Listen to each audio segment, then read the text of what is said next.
Alright, so I just finished episode 14 of Dragon Ball GT, and it was a bit of a weird one for me because I started out and I was like, oh my gosh, do I actually like this episode? I'm kind of enjoying what's going on here. And then it very quickly sort of took a turn and and was not as it didn't end as strong as it started. So I really I actually really like the beginning of this episode where Pan takes charge. So basically, Goku and Trunks are still fighting Lude, and inside, Pan and all sort of takes charge of the situation with all the souls trapped inside of Lude's body. And I actually really enjoyed sort of Pan taking charge, and I actually liked that the Para brothers used their dancing trick on Daltaki and like that sort of interaction, and I found that actually like entertaining and like a bit of fun, like a fun way to bring them back, and so this episode did start out strong for me. However, things did not go. It did not keep me happy for that much longer, mainly because there's. I'm just gonna say it, like there's too much comedy for this type of scene that they were doing. So, not too much comedy, but the comedy wasn't in the right place because basically the entire climax of defeating Lude is just like a comedy scene where Goku can't count, haha, and so they keep messing it up. But if it's with food, then Goku knows how to do it because Goku's only personality is food in this series. So that I found really annoying. Like, it wasn't like this entire climax, like defeating Lude, it should have been a tense, action-packed moment, but instead it like just devolved into a comedy scene, and that was it. And it was like, it's okay to mix your comedy and your action, but there was no tension at all during the fight. And it just really, like, even with Trunks getting knocked out from a blast, it still didn't have the tension that it needed. And it just like sort of sputtered out, like they could barely muster up a climax. And like I don't bring this up often, but I feel like at this point we should really be feeling a bit more of the pressure, the time pressure that's on the characters in order to save Earth, which has been really missing. Like, it hasn't even been present in the series, like, so far, which, like, that's something which could really help raise the stakes and keep things tense, but they never, like, use it or mention it. But yeah, so they defeat Lude, and all the souls are free, and Daltaki escapes. That's basically the episode. I wish there was just maybe, like, a little bit more fighting with Lude, because there isn't much fighting, and the fighting's there, and the fighting that is there isn't very thrilling. At least to me it wasn't. I think it really is the comedy that drags down this episode, which and I'm not even saying like it's obviously I am totally okay with comedy in Dragon Ball. But the comedy here is very misplaced, and it sucked any tension out of the moment and out of the fight. It's just like, it seemed more of like a chore to get rid of Lude as opposed to something dangerous that these characters had to go through. But with that said, it's the end of the, should I call this the Lude arc? that sounds so wrong, the Lude arc. But yeah. I should also mention that Lude is not a robot. He is actually a mutant, which was mentioned previously, but here it's explained further. So Lude is a mutant. He's not a robot, despite the fact that he looks like a robot and acts like a robot and falls apart like a robot, and the fact that he was described as a machine earlier. Nope, he's a mutant, guys. But I don't know. But yeah, so I'm thinking up next, like, Daltaki's gonna go to Dr. Mu. Dr. Mu is gonna punish him in some way, and then I guess, our heroes will go, either Mu will go to them or they'll go to Mu. My big question, and I mentioned this in the last episode, my big question for the moment is, are we going to get episodic adventures leading up to Dr. Mu, or are we going straight in to Dr. Mu? Because I think, from a storytelling perspective, you want to go straight in to Dr. Mu from here. That sounded sexual. I'm sorry. I did not intend for it to come off like that. Let me phrase it a different way. You don't want. Oh God, I'm sorry, audience. This came out wrong. This came out so wrong.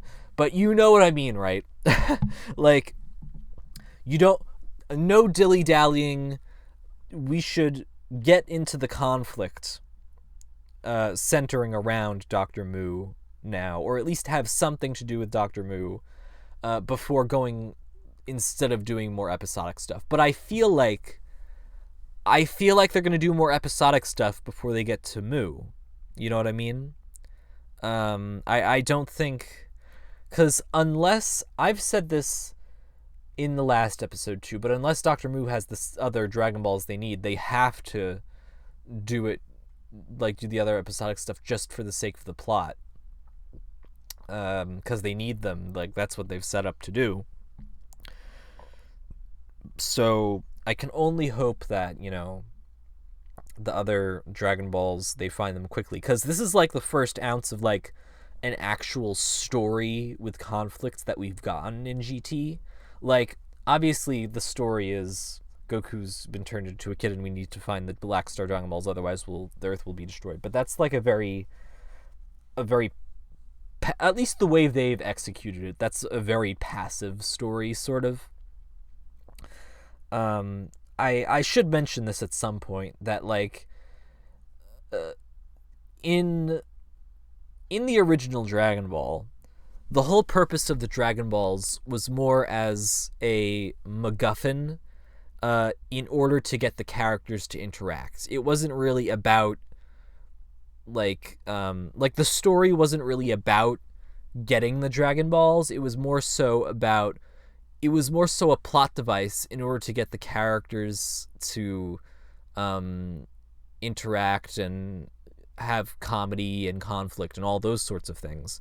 And with this series, it feels much more focused on finding the Dragon Balls themselves, if that makes sense.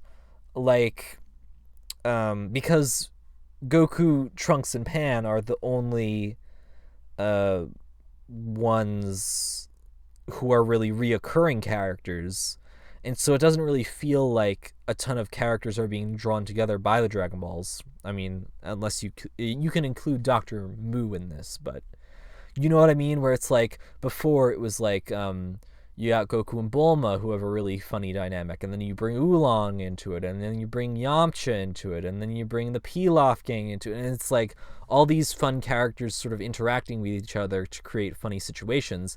And here it just sort of feels like adventures fighting, adventures or stuff like that. It doesn't feel like it has that creativity behind it to me. It feels very like, well, I've said this before, it doesn't have Toriyama behind it. And that's not me saying that you need Toriyama in order to make a good Dragon Ball product. But I'm definitely feeling the lack of Toriyama's presence in this, just in terms of the designs and the humor and the general writing and the way the story is going. But I mean, hopefully I'll see what happens. This is, as I said before, this is me going through GT for the very first time. I've never seen GT. So this is my first time through, and I am in, like, I know I'm being negative, but I want to make it clear that, like, I'm not thinking to myself, oh God, what have I gotten into? I've made this commitment and I'm already regretting it. You know what I mean? It's not one of those situations. It's just sort of something where I'm like, oh, well, it's fine, I guess. Like, because there are some people who, like, have the most absolute disdain for GT, and I'm still waiting for it to become abysmal, I suppose. You know what I mean? Like, I'm waiting to see if there's going to be some breaking point where I have a visceral disdain for GT. Or maybe I'll never get to that point. Here's the thing. Here's what I'm wondering. I want to know if, like, people who hate GT hated GT at the point that I'm at now, or if it was like a prolonged hatred over the course of the series. Because, like, I'm 14 episodes into it, and I don't feel like I don't hate it just because I feel like I don't know it well enough. You know what I mean? Like, I feel like this is just, like, the first arc, and it would be, like, I'm only 14 episodes into a 64 episode series, so I still got 50 episodes left. So, while I am, like, percentage-wise further into it than most Dragon Ball series at episode 14, I'm still, it's still relatively shallow territory in terms of how far into the series I've gotten. But yeah, I guess that's all I have to say for this episode. Hopefully, I keep saying hopefully. I feel like I keep repeating the exact same things in this entire series.